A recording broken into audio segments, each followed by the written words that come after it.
আছি ভালো মোটামুটি। কই যাস? ওই গাড়ির জন্য ওয়েট করতেছে আর কি, ড্রাইভার গাড়ি বের করতেছে, অফিস যাবো আর কি, মিটিং। বাহ, তুই তুমি বড় হয়ে গেছিস। চল কই? চা খাওয়া যাক কোথায় বসে। চা কই খাবি? সামনে একটু হেঁটে যাই, একটু চা খাই। রাস্তার ধারে? তো কি তুই পাগল হয়েছিস? আমি তো রাস্তার ধারে চাটা খাই না, আমার পোষায় না। আমার রাস্তার চা অনেক টেস্টি। আর দূর টাকা পার্সেল হোটেলে চা খাওয়ার অভ্যাস, আমি রাস্তার ধারে চা খাবো। তো আমার গাড়ি চলে আসছে। বাহ, ঠিক আছে, তুই অনেক সুন্দর তো গাড়িটা। হ্যাঁ, থ্যাংক ইউ রে। চল গাড়িটা উড়াই দিতে। আর দূর বন্ধু লাগাবার ফর্মালিটি কি? যা রওনা দে, যা।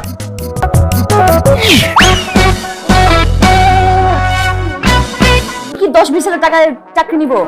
শোন, এন্ট্রিটাই হয়েছে 50,000 টাকা দিয়ে, আর ওরা বলছে যদি 6 মাস ভালো পারফরমেন্স দেখাতে পারে একদম 1 লাখ টাকা করে দিবে বেতন। আর তাকে বলিস 50,000 টাকা? কি 50,000 টাকা? আচ্ছা আমি বললেই হইলো আমার প্রথম চাকরিতে কি কেউ 50,000 টাকা পায়? আমি যদি আমার বন্ধু বান্ধবদের বলি আমার বেতনে তাদের মতো 20,000 পাট করে দিছে লাগায়, তুই সাবধানে চালাবি না। হ্যাঁ, আপনাকে বস অনেকক্ষণ ধরে খুঁজছিল, মেবি একজন নতুন জয়েন করেছে, আপনার সাথে ইন্ট্রোডাকশন করে দিতে চাচ্ছে। এই যে আরেকজন আমার বস, এটা ফজরের আজানের পর থেকে আমাকে খুঁজতে শুরু করে। আমি ছাড়া যেন দুনিয়াতে তার কেউ নাই। আমি ভাই ক্রিয়েটিভ মানুষ, আমি কটার সময় ঘুমাই তার কোনো ধারণা আছে? 4:30। 4:30? হ্যাঁ, ক্রিয়েটিভিটি না মাথার মধ্যে ঘুম আসে। আপনি আমাদের কি নতুন জয়েন করছেন? Meet myself, Rahad. Rahad Hussain. Hi. Nice to meet you. উনি হচ্ছেন মিস নীলা, আমাদের অফিসে নতুন জয়েন করেছেন। মাখামাখি তেলের যে প্রোডাক্টের কথা তোমাকে বলেছিলাম, ওই প্রজেক্টে উনি তোমার সাথে কাজ করবেন। ও তাই, নাইস। আমাদের সাথে নতুন জয়েন করেছে, ওর নাম হচ্ছে নীলা।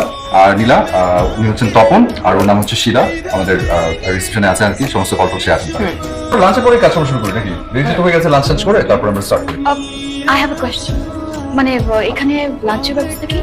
আমি কিন্তু সব জায়গায় ফুড খেতে পারি না। আমি না, মানে সকালের ফুড আমি আসলে খেতে পারি না। মানে আপনি কি করে ভাবেন যে অফিসের প্রথম দিনই আপনি অফিসে এরকম একটা জায়গায় লাঞ্চ করবেন? আমি থাকলে তো আমরা ডেফিনেটলি ভালো কোথাও গিয়ে লাঞ্চ করবো, ভাবি কাজ। ওইসব নিয়ে কিন্তু আমার কোনো প্রবলেম নেই, লাইক আমার ফ্যামিলি গুলশান 1। ও গুলশান 1, আচ্ছা ওকে নাইস। আমার ওখানে একটা ফ্ল্যাট আছে গুলশান একে। তুমি গুলশান একা থাকো? আমি না গুলশান একে থাকি না, আমি থেকে মোহাম্মদপুরে। আমার বাবা বাড়ি করেছে মোহাম্মদপুরে, তো ছোটবেলা থেকে বড় হয়েছে ওখানে। আসলে শৈশবের এত স্মৃতি, বড় হয়েছে তো এলাকায়, থাকতে ইচ্ছা করে না। মাঝে মাঝে ওই বাড়ি থাকার ফ্ল্যাটে যাই, একা একা লাগে, থাকতে ইচ্ছা করে না, মন থেকে না। গরম লাগতেছে কেন?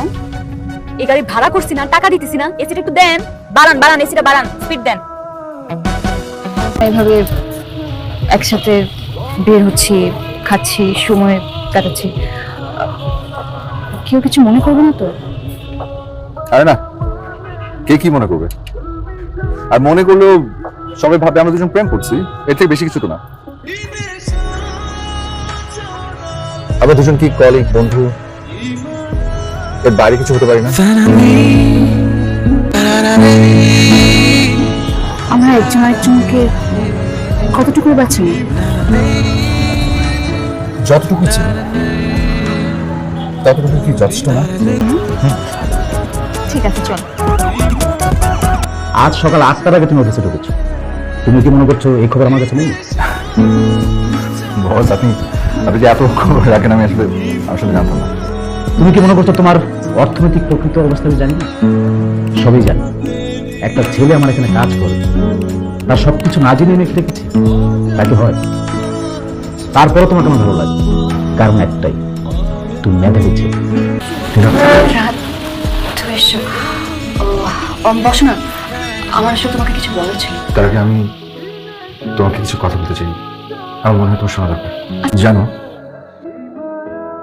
সেই আমি আসলে আমি না, গাড়ি বাড়ি কিছু না।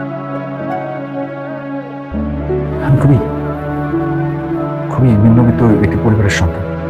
আমার পরিবারের কেউ কোনোদিন আমেরিকাতে যায়নি, ঢাকা তো দূরের কথা। গ্রামে তেমন কিছু নেই, গ্রামে আমার মা থাকে না, আমার বাবা নেই। মা তোমাকে রাহাতের কথা বলেছিল? হ্যাঁ, ও হচ্ছে রাহাত। ও আচ্ছা, তুমি রাহাত, কেমন আছো বাবা? জি জি, ভালো ভালো আছে। এই তোরা যে তোর রুমে বস, আমি চা দিচ্ছি। যাও বাবা। জি।